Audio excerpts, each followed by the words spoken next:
adalah ranking 1 positif dengan skor 8,4 dari skala 1 dengan 9 adalah program makan bergizi gratis. Mengapa? Ini kita melihat bahwa dampak langsung pada kesehatan masyarakat dan juga relevansi strategisnya menjadikannya program prioritas. Jadi ada 3 alasan positif yang mendukung hal ini. Yang pertama misalnya mengurangi angka stunting dan juga malnutrisi ya, yang menjadi masalah kronis di Indonesia. Alasan positif pertama. Kemudian alasan positif kedua, program makan bergizi gratis juga mendukung pertumbuhan ekonomi melalui peningkatan permintaan produk pangan lokal. Begitu banyak produk lokal pangan yang terserap dengan program ini. Kemudian juga alasan positif ketiga, meningkatkan kualitas generasi mendatang dengan kesehatan yang lebih baik. Tentu kesehatan itu juga salah satu faktornya dipengaruhi juga dengan asupan gizi yang bagus. Sehingga dengan adanya program makan bergizi gratis ini bisa meningkatkan kualitas generasi mendatang dengan kesehatan yang lebih baik. Jadi program ini dinilai berdasarkan kriteria dan bobot yang 5 kriteria tadi dengan skor tertinggi 9 dan terendah 1, dan program makan bergizi gratis ini di angka 8,4. Jadi angka yang sangat tinggi. Kemudian ranking kedua, kira-kira apa? Ranking kedua adalah rehabilitasi dan renovasi sekolah. Fokus pada pendidikan menempatkan hal ini di posisi strategis. Kemudian juga ada alasan-alasan positifnya, kita melihat bahwa dengan rehabilitasi dan renovasi sekolah, kita melihat bahwa meningkatkan kualitas lingkungan belajar di berbagai daerah. Kemudian juga yang kedua, mengurangi kesenjangan pendidikan antara wilayah perkotaan dan pedesaan. Bukan fakta yang tidak bisa kita tolak bahwa masih terdapat kesenjangan fasilitas pendidikan antara perkotaan dan pedesaan. Pedesaan masih sangat jauh misalnya, kemudian juga jarang, perkotaan relatif sudah banyak. Sehingga dengan ada program ini mengurangi kesenjangan pendidikan antara yang tinggal di desa maupun juga yang tinggal di perkotaan. Kemudian yang ketiga, alasan positif, fokus pada pendidikan, menempatannya di posisi strategis karena kunci dari kebangkitan bangsa itu ada di pendidikan. Selain tadi yang pertama misalnya juga di kesehatan. Karena itu adalah modal utama untuk meningkatkan daripada pembangunan manusia ya. Kemudian yang ketiga, ranking 3 positif dengan skor 7,8 dari skala 1 sampai dengan 9, ini adalah swasembada pangan. Ini memang relevansi jangka panjang membuatnya strategis. Ada 3 alasan positifnya. Yang pertama memang mengurangi ketergantungan pada impor pangan. Dengan kita swasembada pangan, tentu kebutuhan kita terhadap dunia luar dengan cara impor itu juga akan semakin berkurang. Dan sejauh ini ada berapa pangan yang sudah menjadi swasembada ya. Kemudian alasan positif kedua, ini juga meningkatkan ketahanan pangan nasional. Sehingga ini bisa menjadi alasan positif kedua mengapa pada akhirnya swasembada pangan mendapatkan nilai ranking ketiga dengan skor 7,8. Kemudian alasan positif ketiga, ini juga tidak hanya berpengaruh terhadap ketahanan pangan dan juga ketergantungan pada pangan, impor pangan, tetapi juga mendukung petani lokal melalui peningkatan produksi. Karena tidak mungkin swasembada pangan ini bisa meningkat tanpa ada peningkatan produksi yang dilakukan oleh para petani di level-level bawah ya. Jadi yang pertama, skor ranking 1 negatif, yaitu usulan pemilihan kepala daerah oleh DPRD.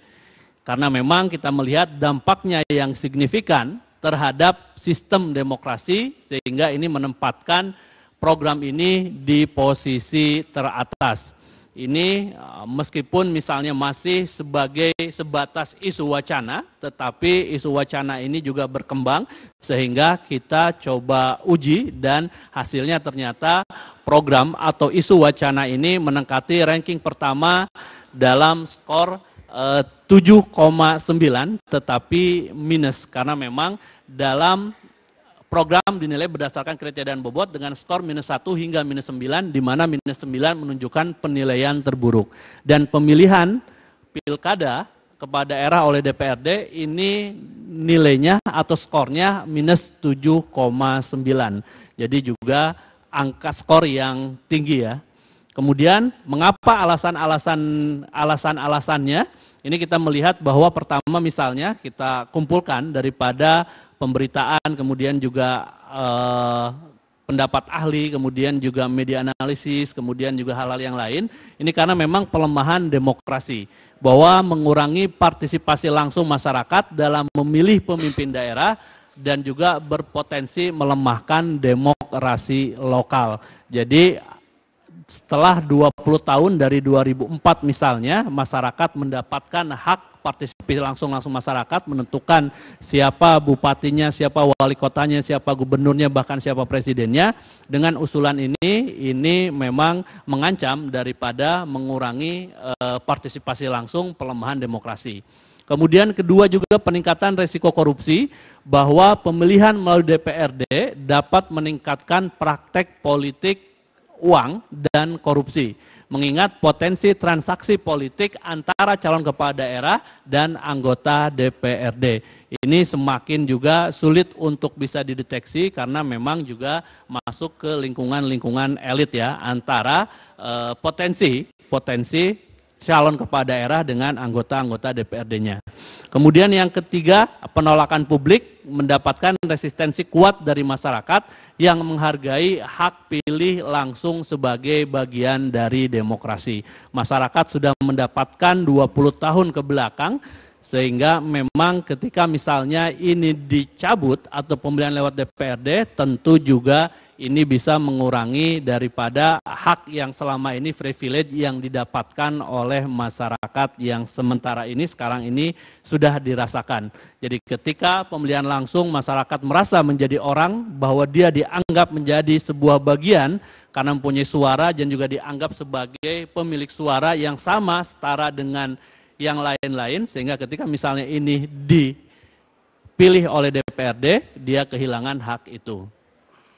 Ini yang pertama, skor ranking 1 negatif, yaitu usulan pemilihan kepala daerah oleh DPRD.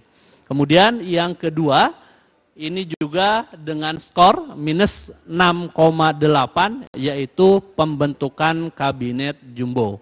Jadi alasan negatifnya inefisiensi dan juga menjurus terhadap pemborosan. Jumlah kementerian, padahal kita melihat bahwa jumlah kementerian dan pejabat tinggi yang berlebihan dapat membebani anggaran negara tanpa ada jaminan peningkatan kinerja pemerintah. Kemudian yang kedua juga banyaknya kementerian baru yang tidak siap bekerja hari pertama karena infrastrukturnya belum siap misalnya. Kemudian juga potensi konflik kepentingan jika penambahan kementerian lebih karena hutang budi politik daripada kebutuhan real pemerintahan. Sehingga ini akan bisa tereliminir ketika memang kabinet jumbo yang ada sekarang itu bisa berjalan secara maksimal, bahwa tugas-tugas yang sudah ada misalnya dilaksanakan dengan maksimal, kemudian juga memperlihatkan performa yang baik. Tapi kalau misalnya kabinet jumbo dan sementara ini terekam oleh kita bahwa kabinet jumbo ini menjadi isu yang negatif dengan skor 6,8 dengan alasan-alasan ini, karena ternyata bahwa jumlah kementerian dan pejabat tinggi yang berlebihan itu juga ternyata dapat membebani anggaran tanpa ada jaminan peningkatan kinerja daripada pemerintah ya. Yang kedua, kemudian yang ketiga ini adalah penghapusan piutang macet UMKM. Loh, bukannya ini suatu hal yang bagus? Nah, ini yang kita dapatkan daripada analisa yang kita lakukan, bahwa terdapat moral hazard bahwa dengan penghapusan piutang macet UMKM dapat mendorong pelaku usaha lain untuk tidak memenuhi kewajiban finansial karena nanti berharap akan ada penghapusan utang di masa depan.